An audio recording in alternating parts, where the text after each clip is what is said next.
This government meeting is brought to you by Eastworks and our local cable subscribers.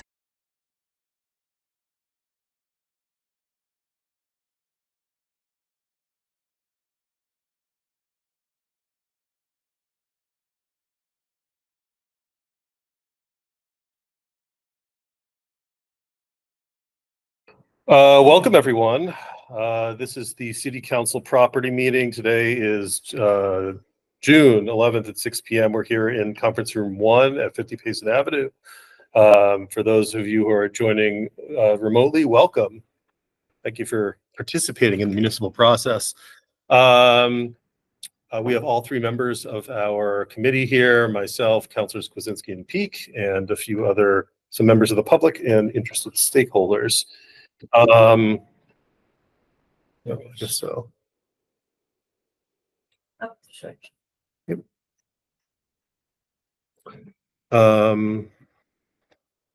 It's weird. I don't see him. Oh, there he is. Welcome. We do have minutes from May 9th. Thank you, Councilor Peak. I'll take a motion at this time to approve those. So moved. We have a motion. Motion and a second. All in favor? Aye. Any opposed? Any abstaining? Motions are, the minutes are approved 3-0. At this time, I'll accept public speak from anyone from the public on items not pertaining to the new business. We will have a separate public speak session for that item. Does anyone from the public wish to speak at this time? And for those of you joining us remotely, virtual show of hands. I don't see any. Okay, moving on. So we will be discussing the item of new business, the Maple Pepin and Center School land disposition and development agreement. At this time, I sent out a outline in terms of how I would like to, as best as I can, operate the meeting in regard to this item. So the first, I'd like to stick to that outline. And so the first item, the first number on that outline that I sent was public speak. Is there anyone for the public who would like to address this item at this time? Seeing none, moving on. This is going really smoothly.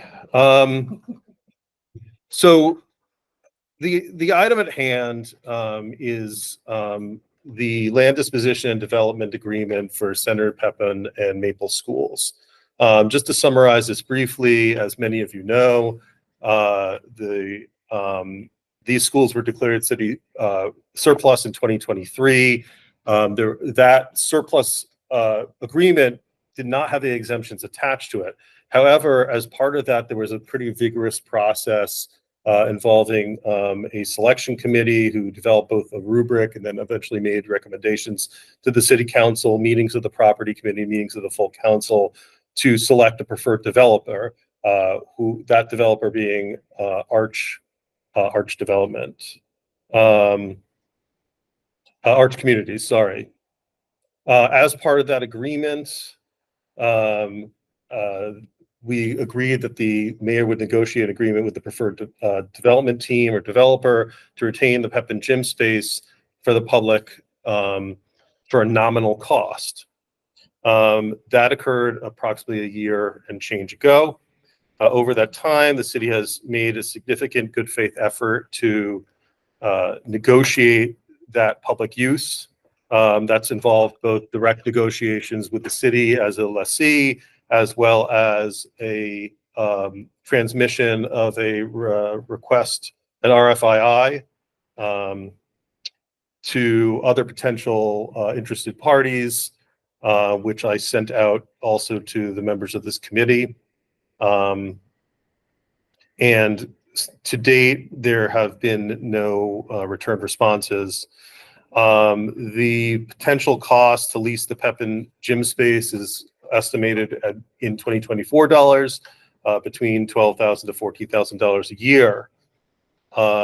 The developer intends to pay for most of the project with affordable housing tax credits and such a participation requires an agreement, 30 terms with a potential lessee for that space, which additionally complicates this.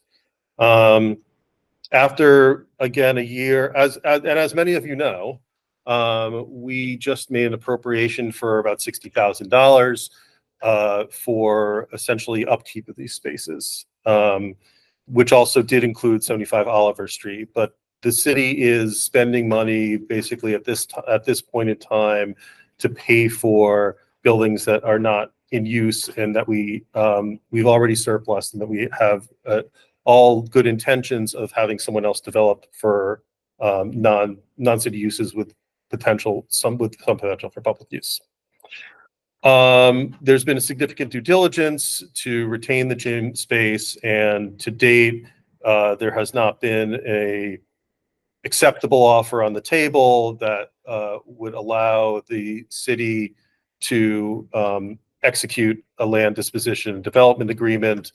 The developer, to my understanding, has been incredibly patient with this process, as has the city, as we've attempted to move forward in a good faith effort.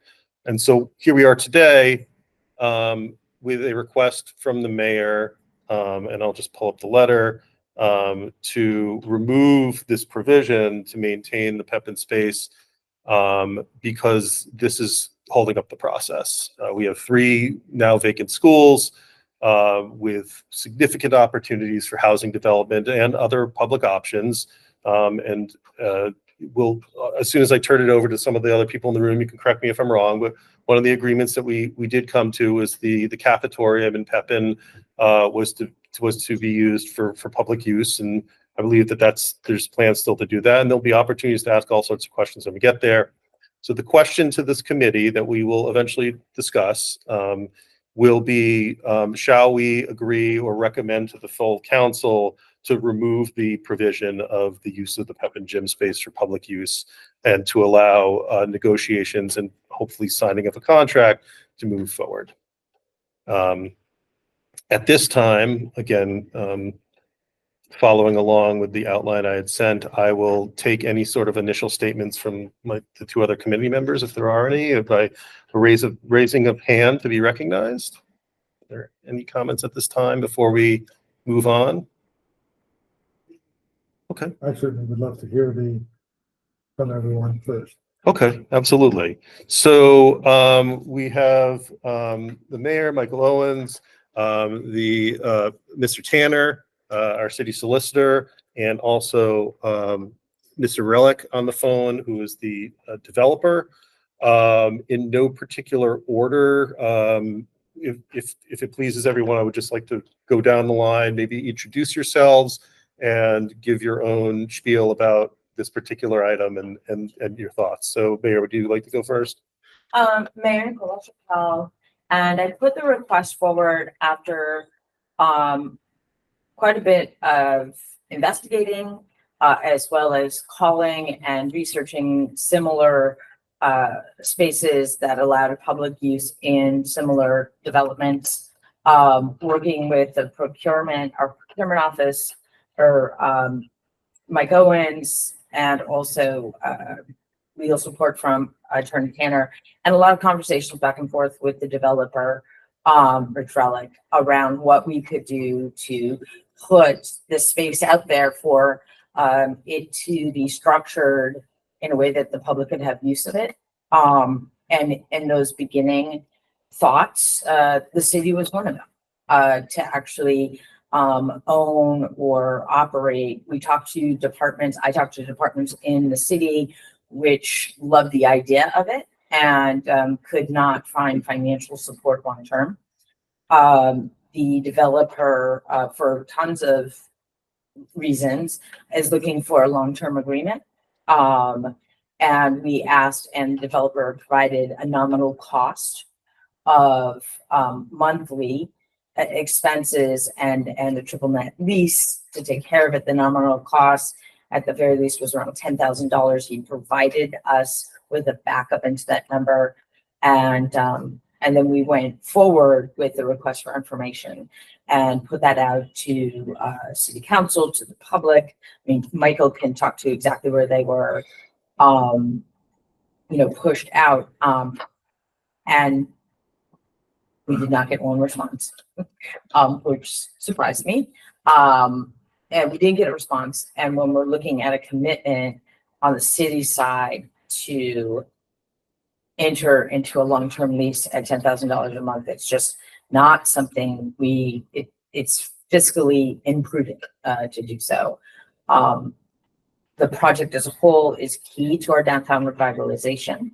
Developer indeed has been patient, and our land disposition agreement, is that what LDA stands for? I'm making it up. Okay. It's LDA. Is pretty much settled, except for, this piece around public use in this space as it was conditioned in the RFP by the city council. So I am seeking for that condition to be lifted off of the RFP. So the developer and the city, it's a joint project going forward, can start getting some proper due diligence, and also being very mindful of grant funding rounds that are coming up and the timeliness of that.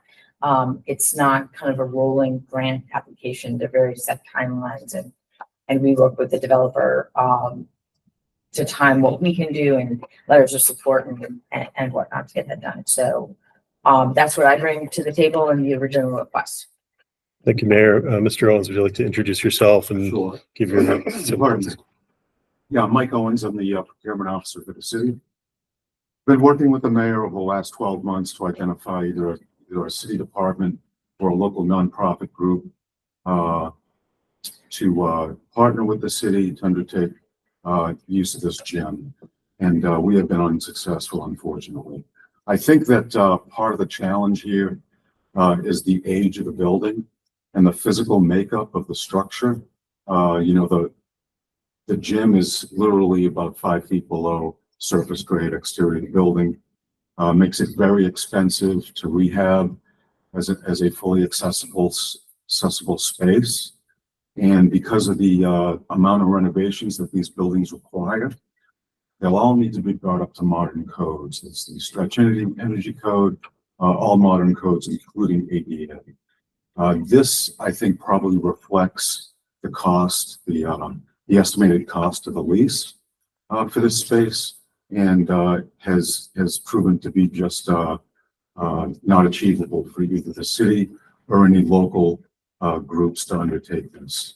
I would also note that in FY23, the last fiscal year, the city spent $119,459.23 for maintaining these buildings. That does not include city resources, city staff time, and whether, we all had a piece of plywood in his shop to button up a broken window. These are all outside costs, doesn't include the city costs.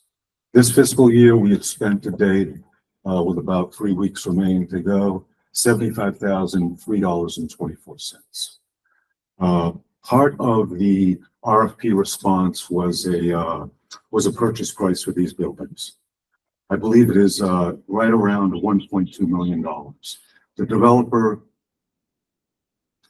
formulated his proposal essentially to cover the city's expenses while we're holding these buildings prior to the developer securing his funding for this project. We want to sign the LDA to allow him to get into these properties, to do his due diligence, prepare his preliminary plans, conceptual, preliminary, and final design plans, and then start seeking funding opportunities. We will not release these buildings to him until he has all of his funding in place. That's probably going to be another 3 years. We've been trying to meet this requirement for the last 12 months, and we've been unsuccessful, and that is why we're here in front of you tonight. Anything else to add for now? We'll have questions for you. So the RFI, the request for information and interest, was sent to Parks and Recreation, Easthampton Public Schools, Boys and Girls Club of Holyoke, Greater Holyoke YMCA, YMCA of Greater Westfield, Big Brothers Big Sister, Hampshire County, the Hilltown Charter Public School, Lathrop Retirement Community, Clinical Support Options, the Center for Human Development, and one was sent to Arch Communities, LLC. Okay. We received no responses. Thank you. Mr. Tanner, introduce yourself and let us know why you're here and your particular interest and view on this. Sure. Mark Tanner, I'm the city solicitor for the city of Easthampton. I was asked to be here tonight just because I'm the one who was by and large negotiating the LDA with the developer. I can tell you this is not a situation where there was bad faith on either side. The LDA is negotiated entirely except for this last material term. And when we sort of reached this impasse, we worked together to try and figure out workarounds about how we could make this work. And it basically came down to the developer needing some long-term assurances that this space would be used and that they'd be able to collect some money for the space. And the city wanting to fulfill the city council's requirement that it be preserved for public use. And so the mayor, as Mr. Owens has discussed, put together this plan where they reached out to a number of entities, did an RFI, tried to see if there was anyone at all who might be interested in the space, and they got no positive or any responses at all for that matter.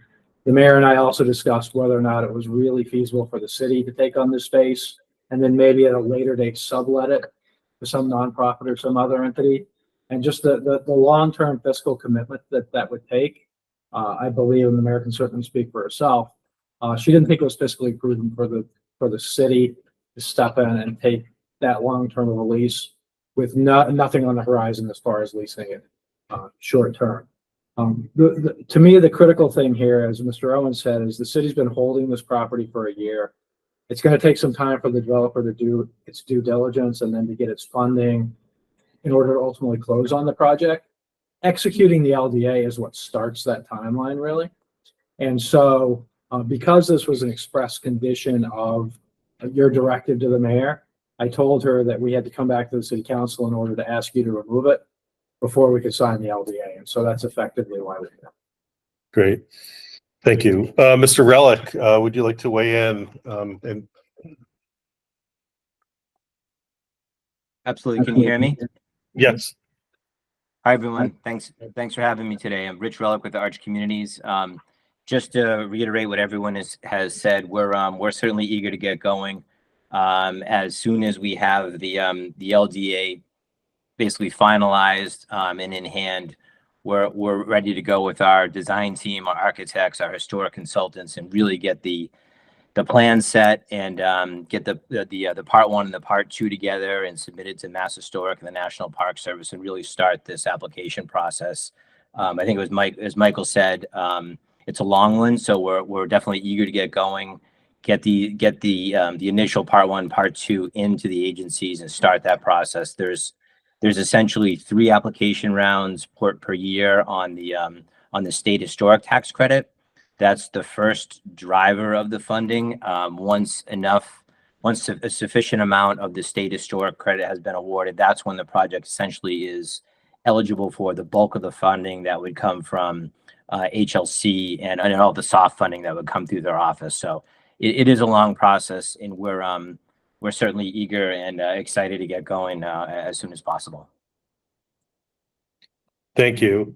I also see President Gomez on the call. President Gomez, do you have any comments you'd like to make at this time? I'll take that as a no. No, I do not. Oh, thank you. Thanks for being here. Again,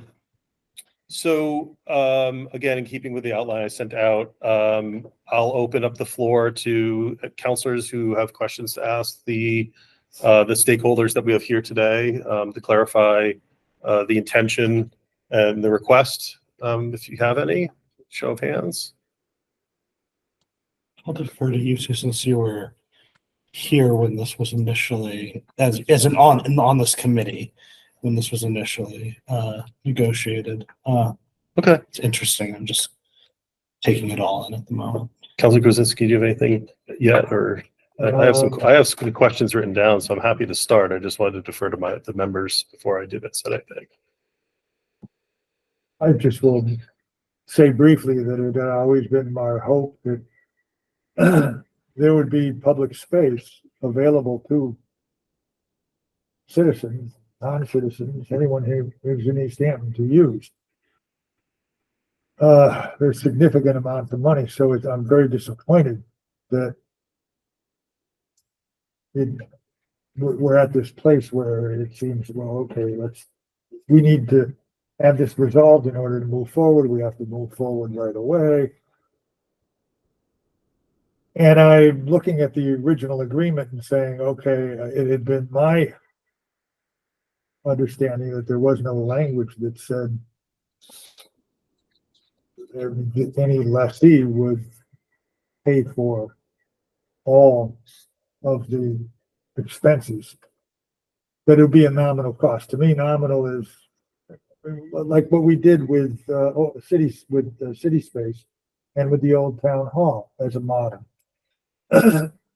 We own the building. We leased it out, I believe, for nominal cost. I think it was like $1 a year or something for the space, and we get no revenue from that space. The city carries it on its books,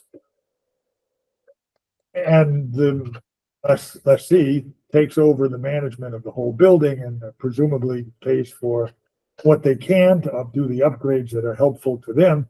And the space is utilized by the public and is a clear benefit to the downtown, to the commercial aspects of the city, to the entertainment aspects. And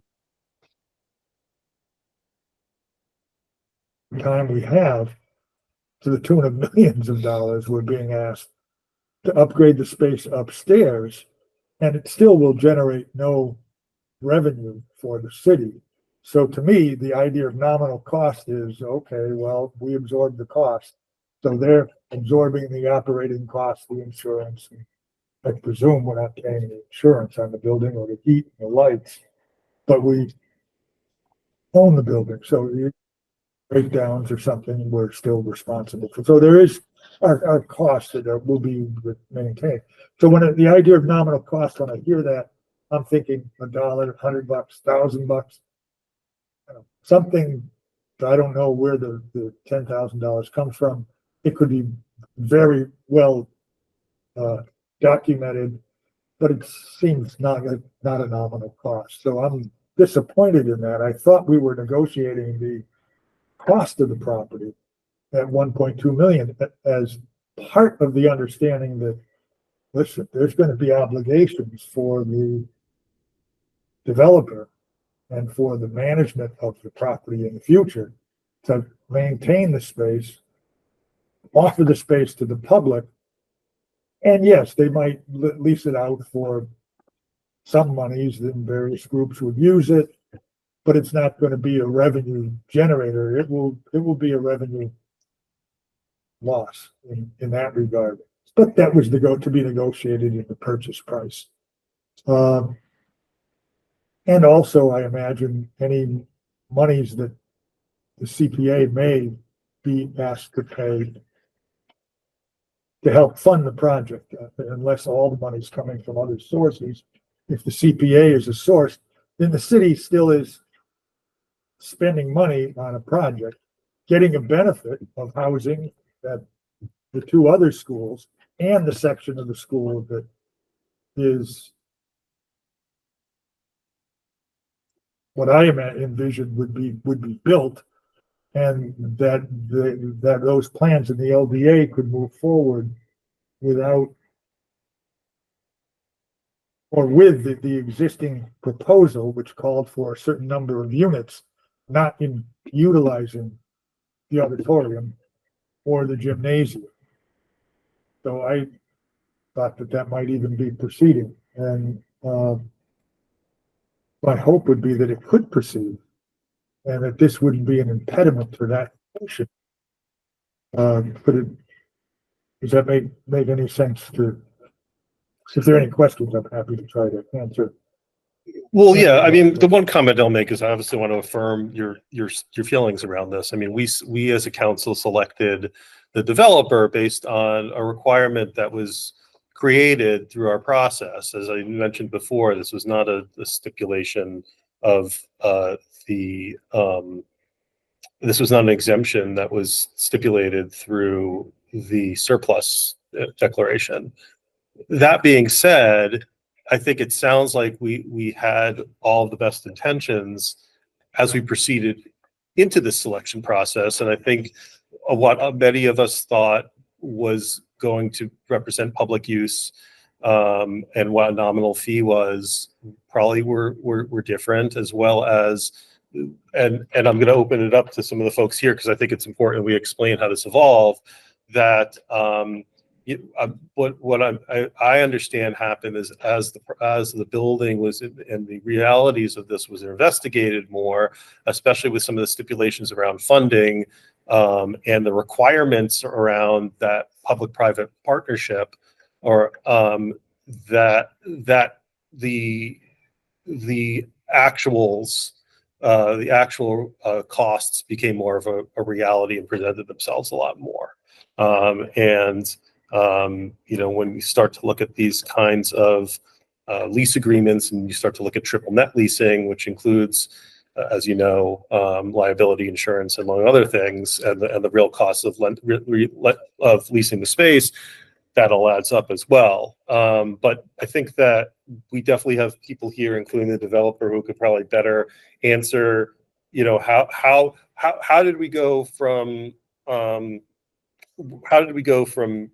of, let's say, 0.0, which is the vote to agree to select this developer based on Pep and Jim as public space, and the kind of the discovery that this was going to be way more expensive or way more of involved than, kind of, I think, and not saying what you said is simplistic, but kind of the simplicity of like, oh, well, the gym will just be available, we'll use it, and people might lease it out, and that's what it would be, but kind of more of the reality of what the framework would look like around that. Is that a fair I kind of think summary? a fair assumption with the caveat that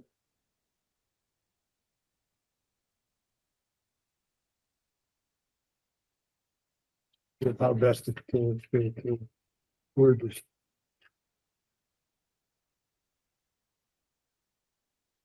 You had just said that could you repeat,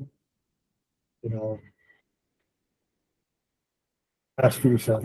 Oh, just that I think what I was saying was yes to what you said, but that was like, we voted on a concept of public use, but the reality of that public use, especially with evaluation of the building and what it would take to bring it up to code, and what the kind of contractual partnerships looked like in order to utilize that space for the public, definitely became more of a reality than as a concept that we agreed upon on paper.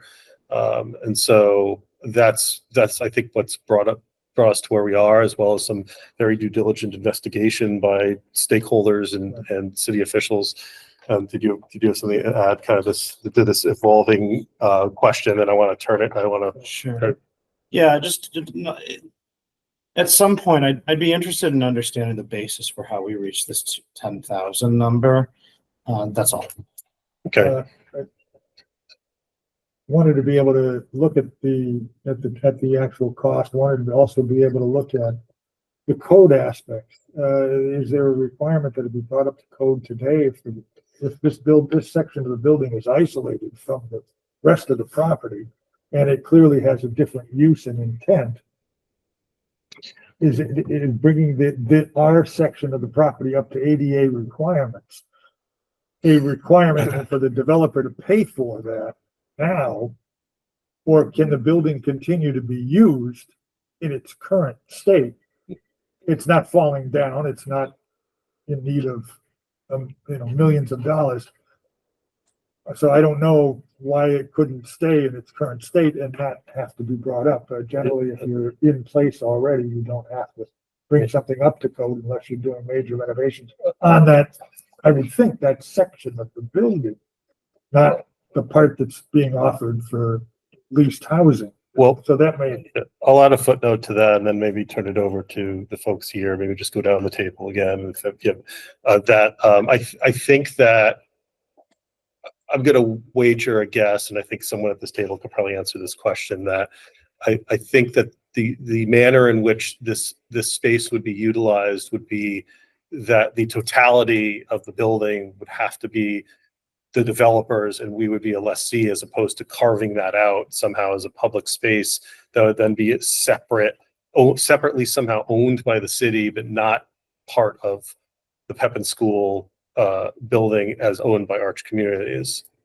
So, but I don't know, Mayor, do you want to see, do you have any, or? I mean, I would contrast, this, what's before us now, and City Space. The City Space is a city-owned building. It has a 44-year lease. It has historical restrictions on it. The city has put millions of dollars into it, and we own it.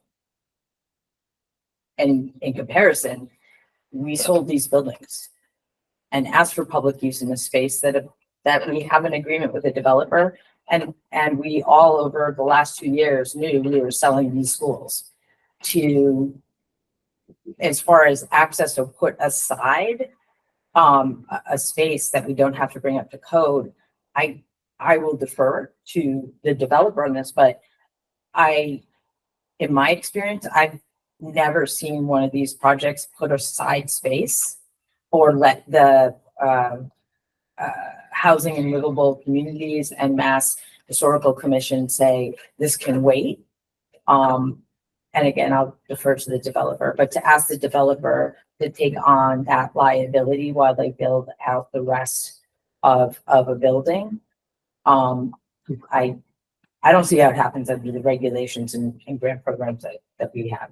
But City Space is much different in that it's owned by the city, it has a public use, and the money that it accesses is not for housing, and it doesn't involve housing. And as far as CPA money in this project here, the only money that would be able to be accessed, request from the city and the developer, would be housing itself. And that is the main thrust, the point of the project is housing and not public use or access to that.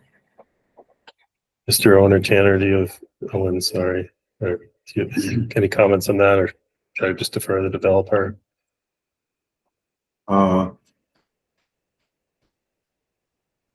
Right, the city's goal is to get out from underneath the burden of these old buildings that cost a lot of money to maintain.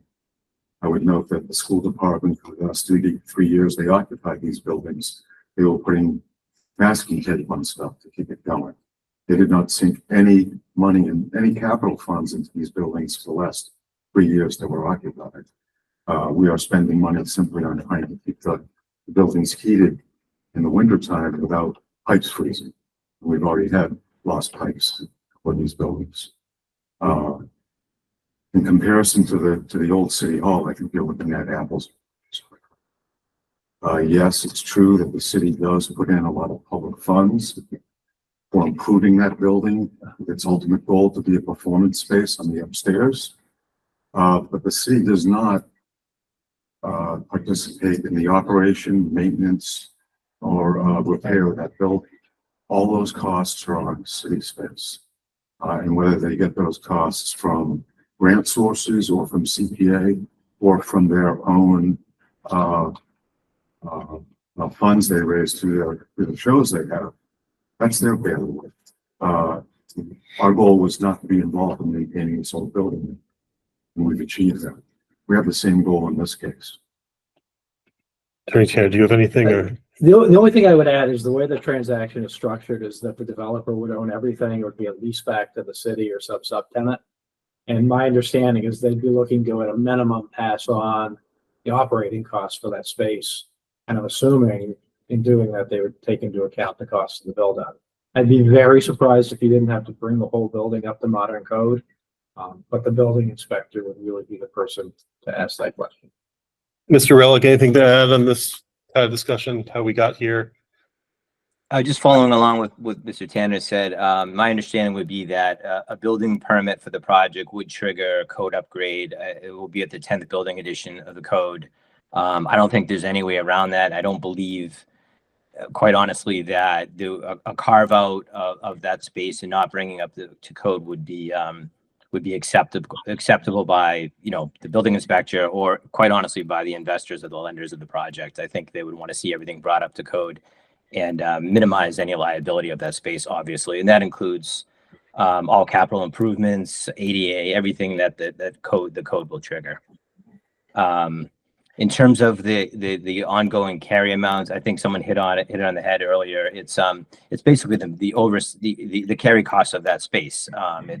It's expensive space to run. A gym is not the cheapest space. Obviously, it's a large volume of space. It's the insurance of that space, the utilities, the oversight of that space, the security, the cam chargers, the operating cost that would be billed back to the space.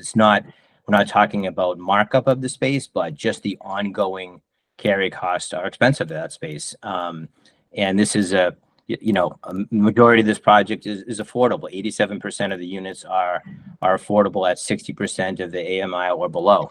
And it's 61 units in total right now. And that's just not enough funding to carry dead space like that. I mean, obviously there's ongoing costs that would have to happen on the property management side, on the capital side, on the operating expense side. The projects are expensive to run, and having an efficient building is critical. I mean, we're not talking 200 units here, it's 61 units. So every unit counts, and every bit of space is important for the operations, and having a pretty large component of space, if that wasn't activated, would be a real negative draw on the project. And quite honestly, I think it would be a real negative in terms of getting the project funded and getting the financing for it if it didn't have some sort of legitimate use to it. So that's my take on that. If anybody has any more questions or feel free to let me know. I'm happy to talk about that more. Does everyone feel satisfied so far with the answer to that particular question? Oh, Mr. I Rance. would just reemphasize that, following up on what Rich said, the developer needs some certainty here. And we are unable to provide him that certainty. We've been at this for 12 months now. Again, we've reached out, the mayor's had direct communications, telephone calls with folks. We thought we had a scenario that might work with the school department. I can't speak to the details, but that fell through. We have not been sitting around scratching our heads about how this could work. We've been actually out there trying to find partners or city departments that will make this work, and it has not been successful. Yeah, I mean, my inference based on the passage of time and the desire to get this going is that you've done everything you can to make this portion of the agreement work. Or otherwise, we probably would have maybe seriously the direction that the city council gave us absolutely a year ago and have tried to fulfill it. And I appreciate that. What would I mean, I think, and I'm not suggesting anything here. I just want to clarify for the public. If we weren't able to execute this agreement and we had to start all over, what would the timeline for the whole process of an RFP process again, and the cost to the city look like? Because I think it's important that this public kind of understands that, not only in terms of the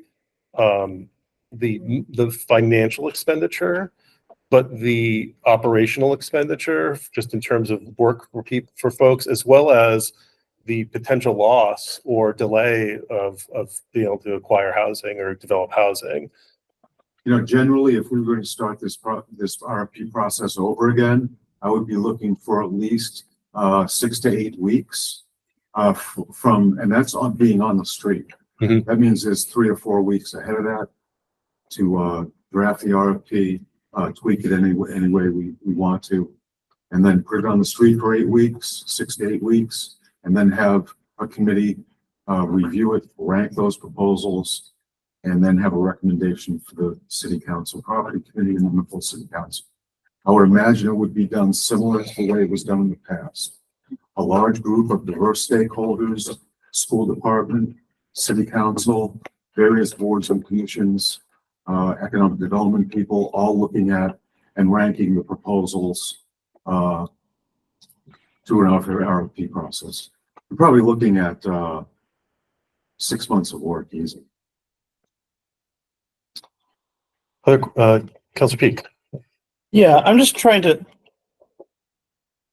So when I hear the 10,000 number, to me, that feels like a number. And I want to just back up for a second and say that if we ultimately make the decision to remove this from the agreement, like, I can live with that. Stuff happens, doesn't always work out. However, we did make this as a council, we did vote on this, and out of respect for those people, I just want to make sure I understand how we got to this point.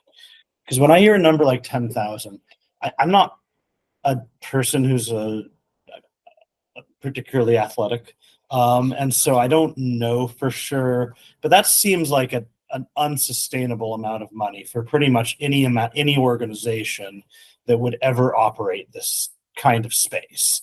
And so when we were discussing, is what happened that we initially came to this agreement and we all thought it was going to work out, and then there were unanticipated costs that came up that made it so that this wasn't going to work? Or was this something that we put out there?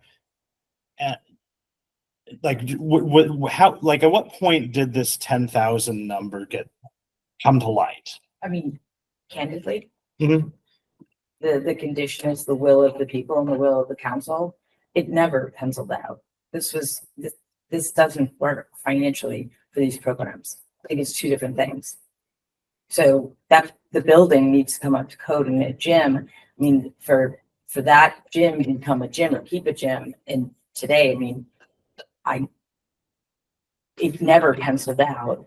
I think that the attempt and good faith proposal that the developer put forward was, he built his whole plan and number of units around that. But when I was asked way back then about keeping that public space, it's pretty clear that it just didn't pencil out.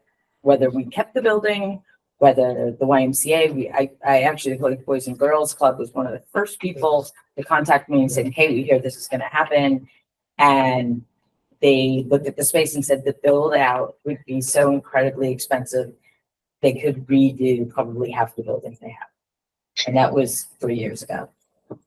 Head Start, the build out, or for them to possibly use that for recreation area or whatnot, they totally realized that they were not going to be able to support the build out or the rent of that. But I just want to, I respect the will of the council and people and all the kids still. I was just in Mountain View School and they want a gym and they want that gym. And, there's not lack of public interest here, but the reality of the pro forma and the penciling out of these projects, it just never would have, it just doesn't support this gym. It doesn't support a gym. And I don't know even public space. And I say this not based on this developer's proposal on pro forma. It's based on what I'm seeing at Ferry Street, what Growing Green is going through, and what we're seeing on the state level on the Housing Commission when they submit, public housing of all different incomes and having, different spaces available. But, even the space similar to the Cottage Street station, what happened in the center of that, that space left undeveloped, which is a negative to a developer who wants to use as much space as possible for living. And this project's really, I guess I don't want to get too far afield, but this outcome doesn't surprise me, given the state of that gym and the other issues of the whole building. You can't take the two separate out. And the new code, the code's now compared to when it was still a school. And remember, when it was a school and used as a gym, it was grandfathered in. So the gym really hasn't been truly functional and accessible probably ever. And we've not put the money into that space to make it fully accessible. There's a lot of work to do. Is there a Yeah. question? Says, Any Counselor Kwasinski? You said that it didn't pencil out. Well, if in your mind it didn't pencil out, I would imagine that the developer, in a developer's mind, it didn't pencil. I can't imagine either you go into it thinking that you can absorb those costs. This doesn't pencil out. And it just doesn't make sense. It comes to peak. I think you're onto something here. $10,000 would be way too much money for pretty much any organization of this caliber serving the public's interest to absorb. Doesn't that? So I guess what I would ask, what changed or what added to the expenses Yeah. that changed the opinion from 10,000 above 10,000? One second, I'd like Mayor, I the just wanna- developer to address that. Yeah, I mean, I would imagine that the developer made this offer in good faith and that, yeah, but I'll let the mayor answer and then I'll turn it to Mr. Rella. Did you want to? I just want to, I mean, what is in the RFP and the condition of the RFP and the good faith effort of everyone involved to make that come through public use? I think it was something that as a mayor, developer and whatnot, those were our marching orders. At the time, and I'm not speaking to the developer, I have full confidence in the developer, but I would not want it on the public record that I ever thought that this was the best use of the space and dollars, even state or federal dollars. And to kind of make a jump and say that, well, the developer should have known that or did know that or whatnot, just puts a kind of taste in my mouth like there is bad faith. So I just want to be clear from a mayor point of view, since day one, that space is really, really restrictive as far as its fair, accessible use by the public and needs to be transformed. And that is not something this city or any other not-for-profit that we talk to can take on the cost. So the developer, absolutely, but I wouldn't want to say that, I just don't want it to be that. I think that the developer, my opinion and the cost of it and comparing it to other projects in the city is exactly that. I don't. Mr. Relic? I would agree with that. I don't have too much more to add on to that. It's, as the mayor said, it's an old antiquated space. It hasn't been touched in quite a while. There has to be able to use that space reasonably. There has to be significant capital put into that. That being said, there's carry costs as well. Like I mentioned, there's even just the insurance and the utilities and the ongoing costs are significant of that type of a space. So that's where the number comes from. It's not all capital, but there is significant carry costs in that space. So in the property itself, it's not something that, as I mentioned, it's not something that 61 units of mostly affordable housing can carry. There has to be some sort of coverage on that. It would be a huge financial draw on a project to have it underutilized and on the project, and it wouldn't pencil out unless there was someone that could handle to carry those costs. Is it accurate to say that the costs weren't as obvious when we were first exploring the proposal, and that once you started to really dig into the variety of funding and the expenses for the building in general, that's where these numbers kind of developed and evolved from? I think there was always an understanding that there was going to have to be significant capital improvements. I think, in terms of, I don't think anyone really has a concrete number as to what the carry costs would be. But I mean, just like I mentioned, those just the utilities, the insurance, those are known. what the number is not pinpointed, but there's always been a number associated with that. But it became clear that there was really no social service entity or any sort of community entity that would be able to handle that space and even carry that, handle that minimum cost carry forward to make that space viable, let alone any of the capital upgrades that it would need.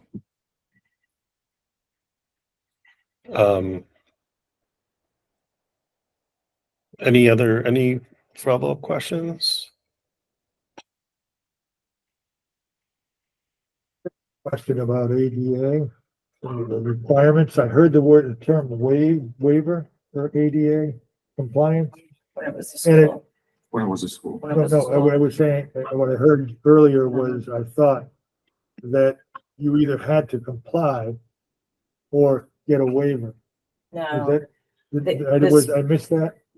when it was a school, we had ADA waivers, the Yeah. school commission, right? That all goes away. The exact moment the door closes and it's no longer used by the schools, never mind given to the city, it loses all of those waivers. It starts back. It's a piece of property, even if it closed on Tuesday and on Thursday we said, oh, it needs to be a school again, we would have to go through a new permitting process for that school. And those, like the ADA waivers and whatnot, would not be granted.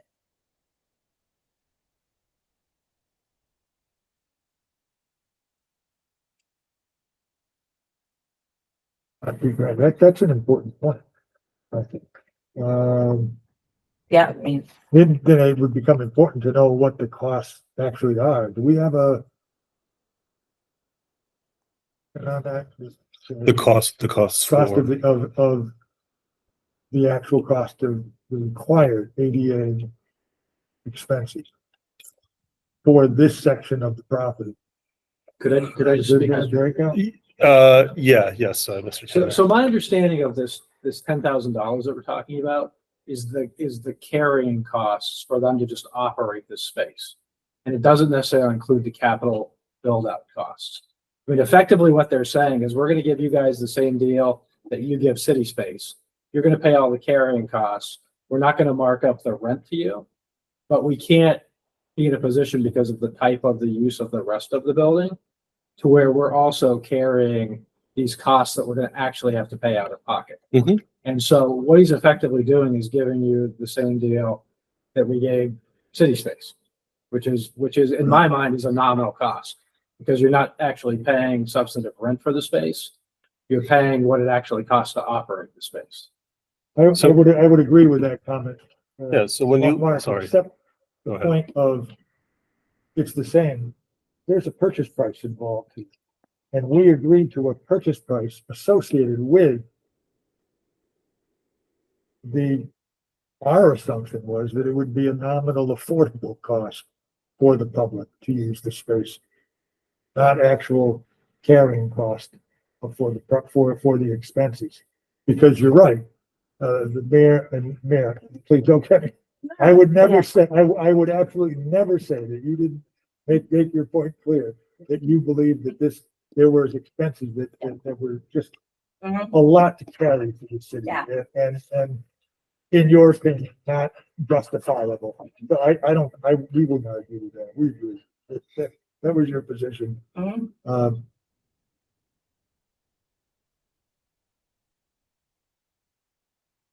Councilor Peak has a question if you want to. Yeah, so Councilor Peak. Well, yeah, Mr. Tanner, I feel like I'm hearing two different things here, so I just want to make sure, like, is this and it comes back to sort of like just this 10,000. Does this 10,000 include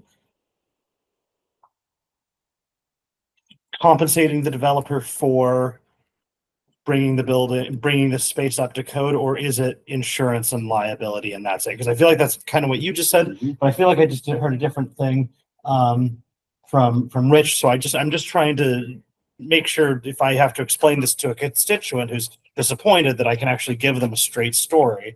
Like, how did we come to this 10,000 number? And yeah, I guess that would be And before you answer that, I just want to add a corollary to that, and just for the public's sake too, that the council entered into this and our vote with all intention to agree and develop to a plan that occurred with public feedback. And I think that the developer also said, yes, this sounds great. I think that that it is important though to be able to explain to the public exactly how we got here, and also again like the realities of, you know, I think in our minds, what is the nominal fee when you start to look at the city as a tenant who's paying essentially for the costs of renting space, the costs of utilities, and then the cost of liability, what that ends up really looking like. And we do have a due diligence to have to explain this to the public, because there was a lot riding on this. To the mayor's point, this ultimately was somewhat more the will of the council than the will of the RFP. And I think that we did execute that piece of the agreement. But but we do have to explain to everyone, you know, again, why are we here, and why might we have to move beyond this? So kind of fair. Yeah, I mean, it feels like to me like the issue is fundamentally no one came forward about this. Why did no one come forward about this? Because the costs were very high.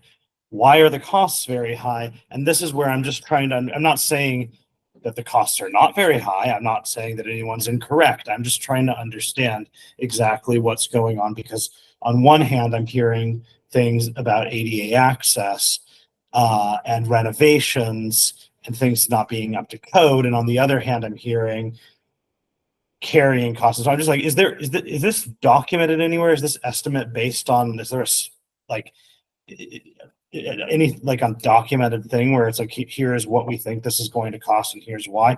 I'm just asking this because I just want to understand, like, when we're saying this number, like, what's that number based on? If that's, because if that number is just, if that number was based on a very, very high renovation cost, then, well, I mean, I think I know where a lot of people in this room are, but maybe there'd be somebody who'd say, oh, well, is there a grant that could cover some of that renovation? And then that would be okay. But if it's not the renovation, if it's just insurance and utilities, then that's a different story. And so I just want to make sure, because I've heard things that contradict each other. How did we get to this 10,000? Who can answer that? I'm happy to Mr. jump Relic? in. Yeah, I'm happy to jump in and just give you, I mean, the 10,000, it's essentially an estimate of what a typical carry cost would be for a gym space. That factors in, when you factor, I mean, you can break it down by the categories, but quite honestly, those spaces are fairly expensive to run and operate. Insurance alone is going to be you know, depending on how it breaks down, but it's a significant number. Utilities alone, I mean, to heat that space, to cool that space, to manage that space with, you know, someone's got to be there, you know, managing the space, making sure that it's being operated properly. There's got to be cleaning. There has to be security involved. There's got to be, are there cameras involved? There's a whole breakdown of those costs that add up, and those are general numbers because we don't, you know, we haven't gone down the road where we've designed anything, but we're generally speaking, those numbers are going to add up to that, to approximately that level.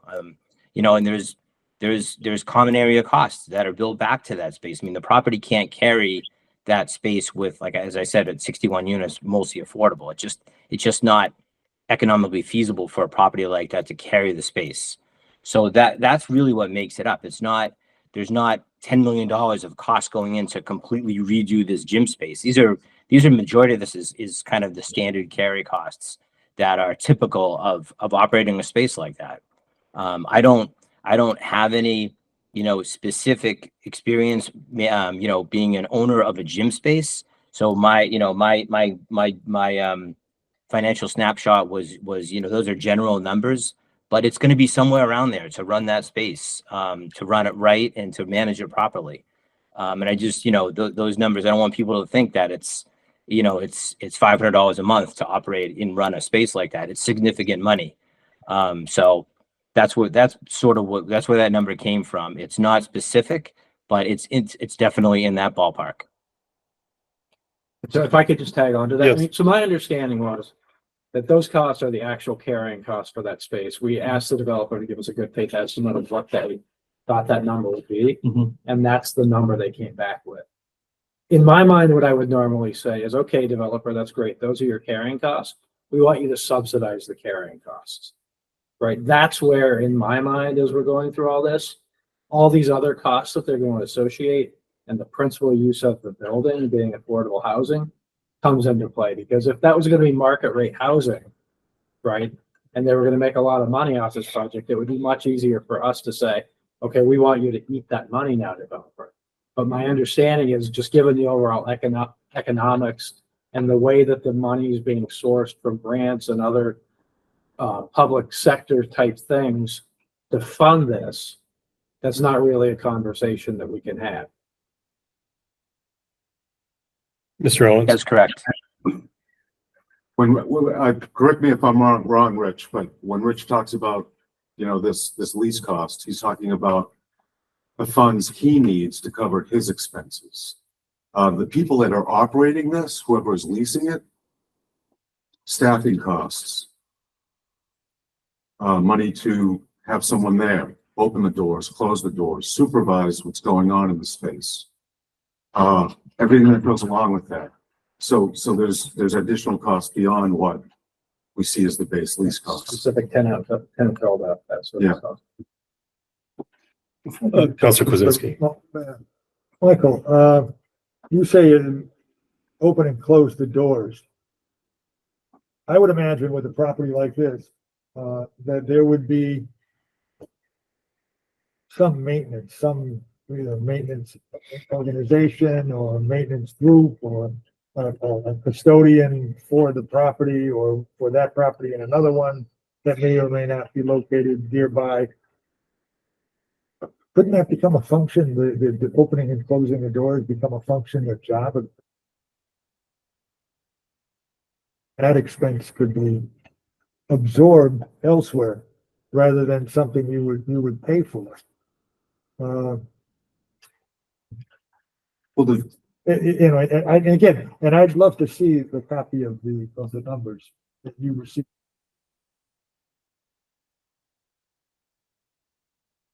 Councilor Peaks mentioning that how was this generated? I know we have an estimate. Got the estimate? Are you asking me? Yeah, I'm asking you. I mean, all I have- You received some information. I know Yeah. I wasn't sent a copy of the estimate. All I have is the same number range. I think that the rest of us were given in the it's either the letter from the mayor or was it in the RFII? But regardless, The reason well, I for think that would be valuable information to bring to the full council when it's debated. It So, would be valuable for us to know, I think, to consider this proposal. Councilor Peak. Yeah, I mean, I don't know to what extent it even matters at this point. I mean, I feel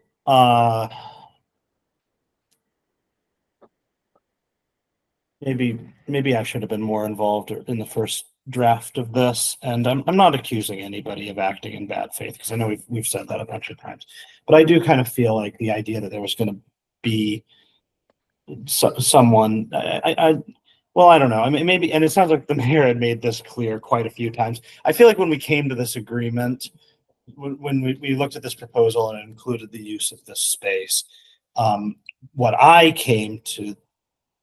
made the assumption of, without looking at all the financials, is that if this space was being proposed that it would be used by this, then there was some way to make that work financially that could feasibly ever be used by the type of organization that would be using it. And maybe that was the case, but at this point it feels like it's sort of so it's disappointing is I guess what I'm saying. It's disappointing because when I looked at this agreement that had this proposal, the assumption that I made was that the finances on that side were worked out in some way that this was actually a feasible and attainable thing. And we are now seeing that in fact it wasn't.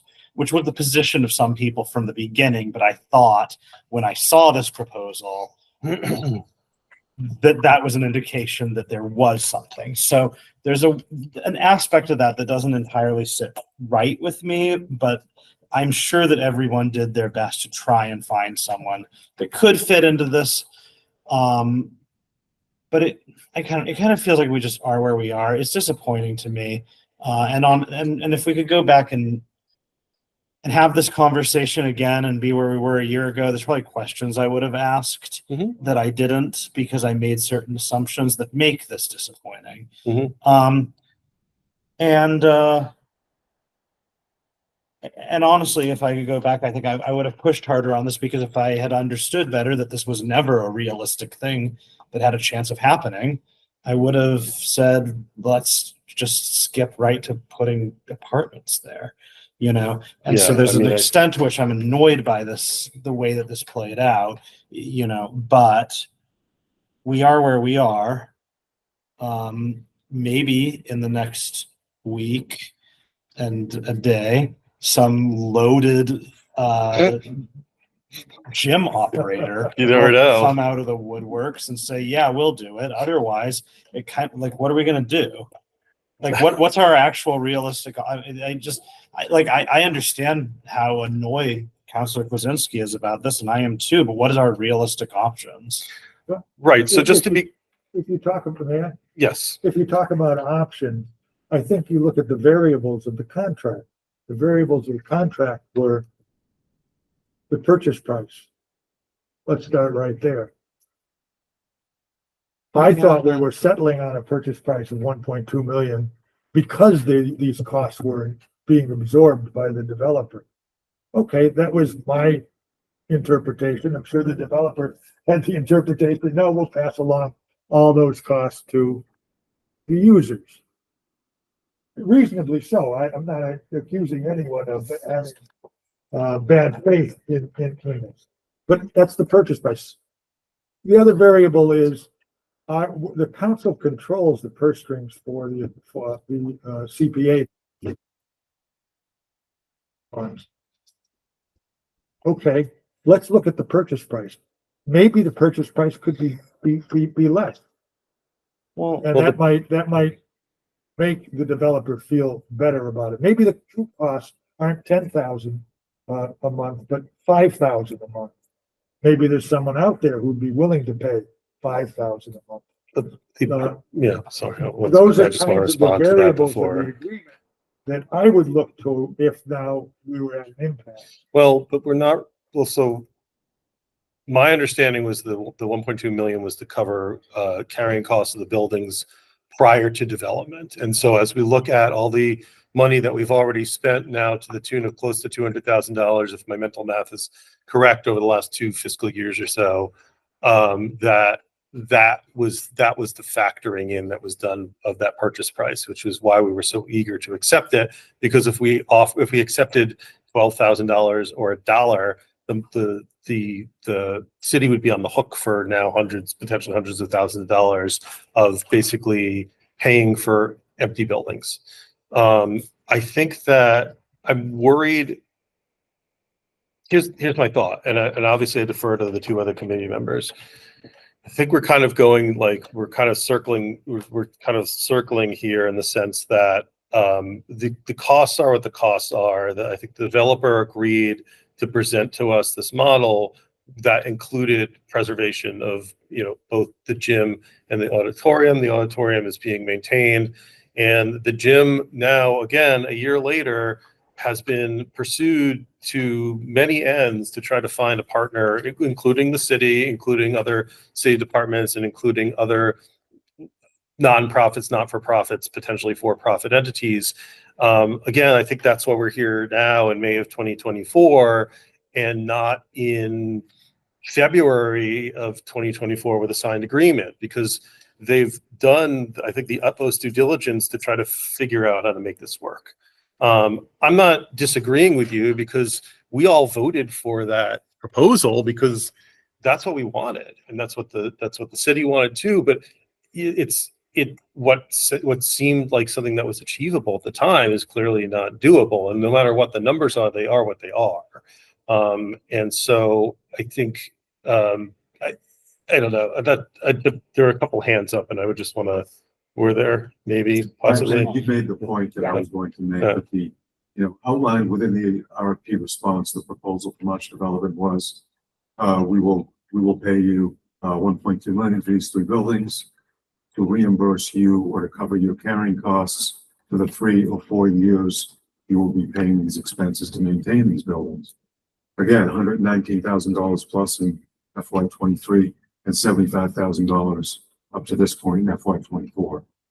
The bottom line is, I think we have done our due diligence and we are unable to put together a deal to make this work in terms of preserving the gym as a public space. That's a peak. Yeah, just Councilor Krasinski brought up CPA, and if this was just an issue of renovations, then maybe that would be an avenue that we could explore to try and keep something like this alive. But the CPA can't pay for operating expenses. Yeah. And so if that's really the issue, is that just ensuring and heating a space like this isn't going to be realistic. I mean, then, that sort of leaves me with another question of like,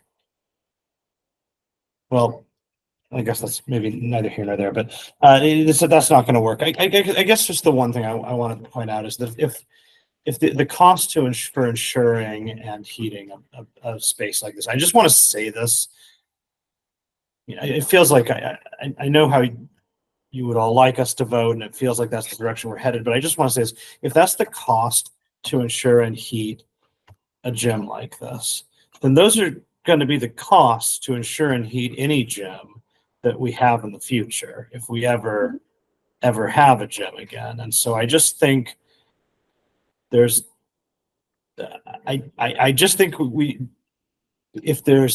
you said that you explored it with the city and there wasn't a financial model that worked. Just the one thing I just do want to just say is there is going to be a desire from the public for additional gym space beyond what we have in the schools, which is sort of, restricted in its use. And if we choose to have that space ever anywhere, it's going to cost us this kind of money, right? If I could, so I think that the community wants Mhm. and deserves a gym. I don't think the community deserves a half-baked gym in the bottom of a very old building that's going to be surrounded by people who want to have quiet enjoyment and living in the middle of our town. Do I think that there is a demand to the point of the expense of building a gym, a real gym, a flexible? Absolutely. I think that it's a lot of money and we should do it right the first time and not half bake it. Mhm.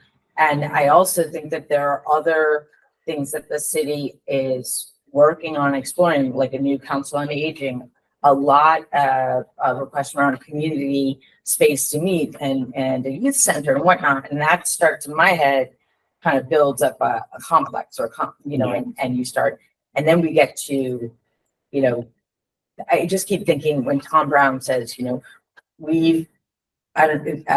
Council on Aging has moved like 5 times Mhm. and it's never moved into a space that was built for it. Yeah. And so when I think about this gym space, I think it is that much money. It's a lot of money, whether it's, it's just a lot of money to maintain that space, then let's do it right. I mean, let's all agree that this is space, this is community space that people really, really want. I mean, I don't think there's any doubt, then let's do it right. But, and deal with it in that form, then try to, and I was really surprised. I mean, the ideas and even what, like the Century 21, like their after school grants and whatnot. And COVID changed a little things, but we got bumped out of those grants for after school spaces because of the size of our school, because of the competition for the dollars. There were some programs that, you know, we were really thinking about, that could be helpful, and we didn't. We still qualify for some of that money, and the Champions program is people aren't familiar with that kind of the after school money. But to something to this extent, we didn't qualify. Yeah, So I don't want to wander too much off the topic, but what it sounds like you're saying too, Mayor, is that if we spend municipal taxpayer dollars, we want it to be well spent, and not that spending money to rent a gym from this developer is bad for the community, but it's not best for the community, in the sense that we could pursue other avenues in the future to potentially get what we're looking at, but in a way that gives us construction that might be better, more beneficial, more energy efficient. Again, not below grade, more economical, better use, not sticking a square peg in a round hole. And we kind of had some of these conversations when we were going through this, but am I summarizing what you just said fairly? Okay. I mean, the highest and best use of public dollars, I am now educated with this whole process. I just don't think it's for a gym. The highest is for something that is rehabilitated and kind of half baked. It's not the purpose. I mean, even the gym that it was just to give the kids a place inside a very old building, a place to play inside. Mm-hmm. It wasn't like, hey, let's, get a league size basketball or whatnot. And I think we can do that. I mean, I think we can, it's clearly within the public consciousness, and I think it's better use of public dollars. A conversation for another time. Yeah. Yes. But one that invokes optimism. Yes. Yes, Councilor Kuzinski. I would agree. Building a new gym would be number one. That would be a great priority. I'm 100% behind it. The problem is that's probably going to be 5 to 10 years off in any case. I don't know, maybe I'm mistaken. It's going to take time to build that kind of a project. In that time, the costs are not going to be what it is to build it. If we had the plans in place, shovel ready today, it's going to cost 2, 3, 4, 5 times more. Saving money let's do it right. It's going to cost a lot of money to do. I guess I would ask the question. Don't get me wrong here. It's just a question. I'm not advocating the position, but trying to think creatively of a way that might make this work. If it's $120,000 a year that we're talking about,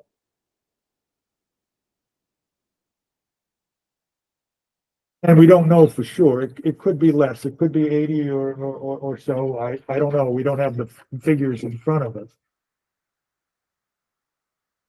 I'll look optimistically. Let's say it's 80. How much would that be on the tax rate? Just asking the question. For 30 years, though, don't forget, please. So we have to commit to 30 years. How much would that be on the tax rate? I have no idea, and I would advocate so strongly against it. I understand. It would need to be a request of And council to the auditor or the assessor. I may advocate against it. I'm just playing devil's advocate. I'm just saying, geez, if it's $1 a person for every taxpayer, that's one thing. If it's $150 or $200 a person, that's another thing. And I don't know what it would be. My guess is it probably would be about $10 or $15 a person, a tax person. I know we've said, okay, let's buy this and let's buy that. And usually reserve this for capital items or for buildings. And who has the appetite for this? But there is so much public interest in having a gym, however baked it is, that I throw that out there. Just to find out how much. Maybe it's prohibitive, the cost. Mayor? I would say that in a way, we're making the same point, right? So the point of me asking for this provision to be lifted is exactly the point you make about the gym, is that building housing is getting more and more expensive. And that the predominance, the majority of this project is for exactly that, housing, which was also overwhelmingly identified from this community as what we needed, especially in downtown. And while I hear you about the gym and putting it off and whatnot, more expensive, but housing and what we're seeing per square foot at the rate of people not being able to afford to live here, same thing's happening. It's getting more expensive, and people are getting priced out more and more. We don't put, I mean, well, I don't have your real estate agent, like supply. We need to increase our supply. Demand is so high, and if we don't do that, then we stifle our own local economy, tremendously. Is there any merit to the idea that the developer had a plan, given the space that the developer had, so many square, that plan doesn't change. The only thing that it changes is, gosh, we can't go along and lease the space out, but if I'm not mistaken, that's really the issue. We want to be leasing it out. We want to, at our expense, we want to lease it out at the user's expense. Okay, what if we, is there a reason that there isn't a wall? Say, look, this is what you bid on, this is what you wanted, this is what you were willing to keep. Yeah, Well, I think we'll put up the wall and sell you that. You can have what you agreed to and take it, develop it, build it. I think it was 64 units, if I remember correctly. my guess is he would develop more units. There'd be more than 64 now, but Right, but that wasn't the agreement that we had laid forth. We had laid forth 64 and assuming that he would be paying the nominal cost. right. But here we are now, and it looks like, I mean, my guess is that this conversation, I'll recognize you in a second.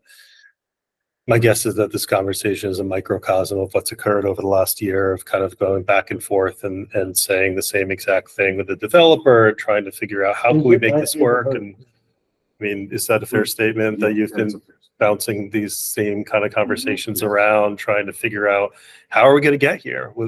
We agreed that we'd have public access to the gymnasium. How are we going to make this happen? Okay, well, can you make this concession? Can you maybe subsidize here? We'll pay this. Like, I think I know I keep repeating this, but I wanted to just like reinforce my inference, but my inference that's being kind of validated that we're sitting here today and June of 2024, because this has been the ones that they came together on everything else but this, and they've been trying to figure it out. I want to recognize you. Sure.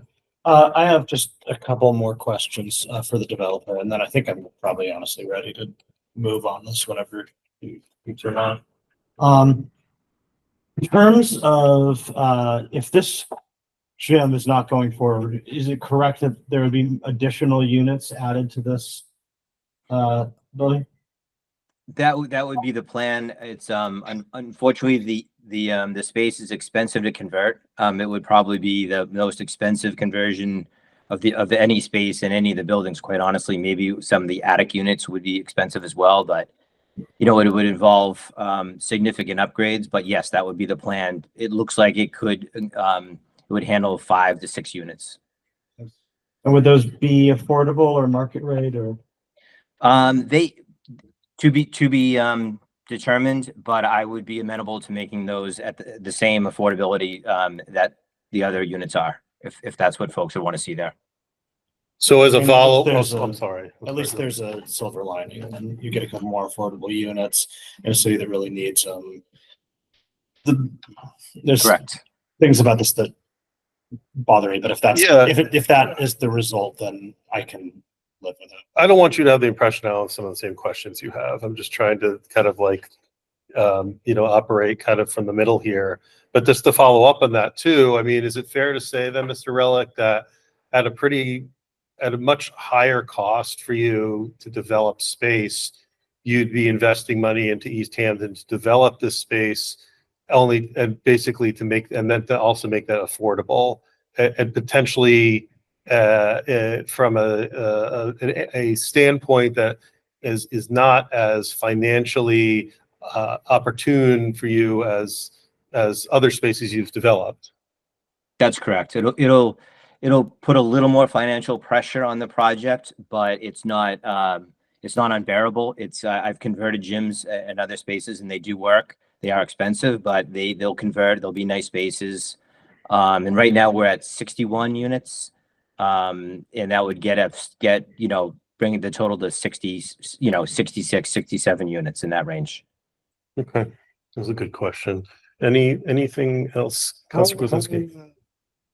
What are the plans for the auditorium now? About the gym not being part of this?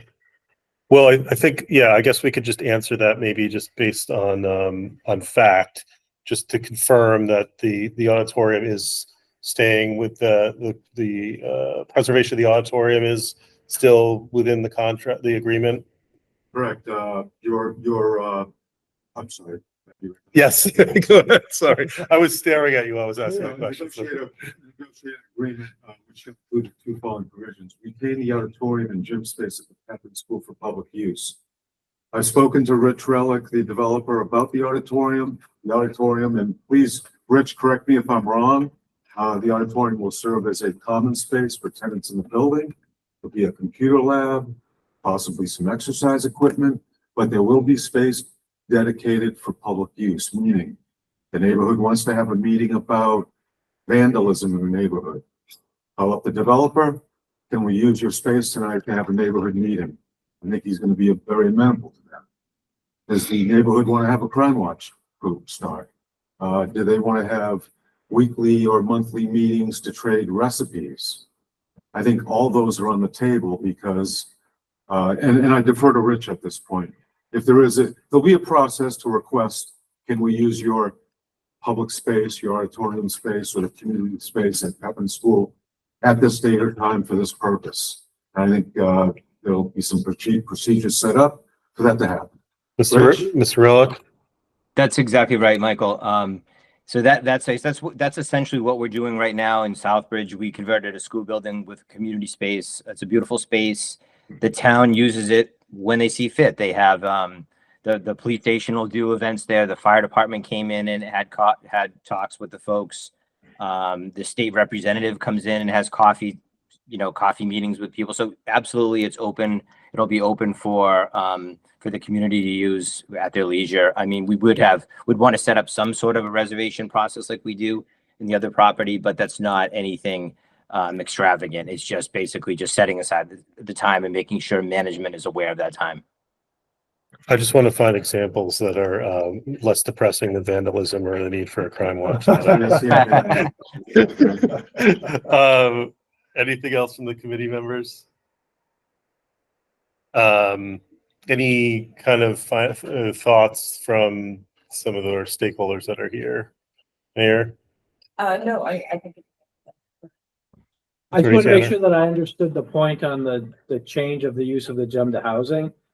And what I heard you say was that you'd agree to keep the same percentage of affordable in the new units that you are creating as currently exists. Is that right?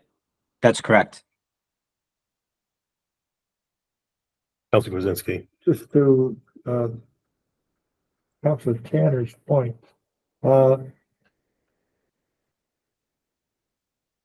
by saying the same percentage, you're saying 100%. Is that, I didn't hear you use that word. 100% affordable? You said it's 87. I would commit to 100% of those units being affordable. So whether it's 5 or 6 units, they would be affordable. Correct. Okay. I just heard it differently. Maybe I was not hearing it right, but what I heard was something other than 100. I think the developer was referring to 60% of median. So the income of folks that are targeted for these units would be 60% of area median income. So the affordability. They're people of households of limited means. Correct. Is that too? Okay. Yeah, I mean, to summarize, I think we've had a pretty robust conversation here. I think that there was a more than good faith effort to really chase down all the opportunities possible to make the use of the Pepin Gym as maintain that as public space and publicly accessible reality. And the realities became pretty stark in terms of what that may look like, whether it be from the city or trying to find a partner who could actually make that happen. And to the mayor's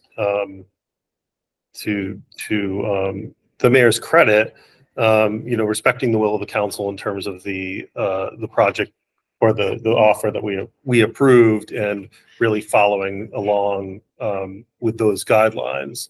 And I think I feel like we've pretty much covered all of the kind of concerns around this. And the best thing about this is we get to come back and have fun with this conversation again at the full council. So all we're doing now is making a recommendation, and as we know, sometimes those recommendations are either affirmed or not affirmed by the council. Assuming that the folks who are here will be at the full council meeting.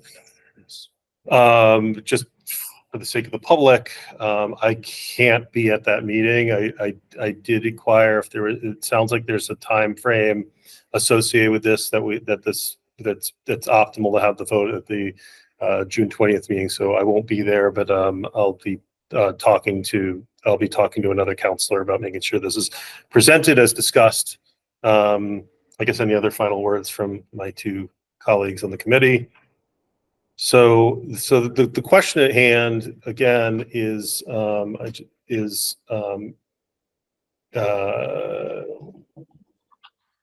shall we allow, or shall we recommend that the provision for public use of the gym space be removed? So I would take that in the form of, I would take a motion to that effect, and we could decide what we'd like to recommend to the council. So I would make that motion that we remove the requirement for the gym space. Yep, provision. Yep. So there's a motion. Do we have a second? I'll second it. And I'll take a vote. All in favor? Aye. All opposed? Okay, so 2 in favor and 1 opposed. We'll have this conversation at the council level. I mean, I think that one thing that is important, that's been brought up a few times here, is that we're having this conversation because there was vested interest in both the council and the city and the public to maintain this gym. I think there's been a lot more that's been explained here as to also why we ultimately might be positioning ourselves better in developing this for housing and allowing other projects to take place that may allow for a gym space, but that's something to be discussed next week. So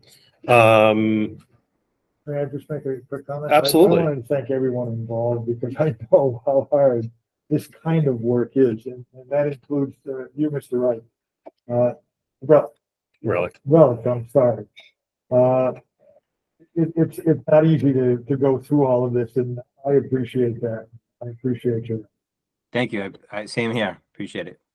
Yeah, thank you for your investment in Easthampton. I know this is not exactly where we thought we'd be, and I don't know where we'll be because the full council hasn't voted yet, but I do appreciate all the good efforts to try to make this a reality. So thank you very much. Thank you. I'll take a motion to adjourn. So moved. Yes, we have a motion to adjourn. You can second that Yeah, one. I can second. We have a motion and a second. All in favor? Aye. Meeting is adjourned. Thank you, everyone.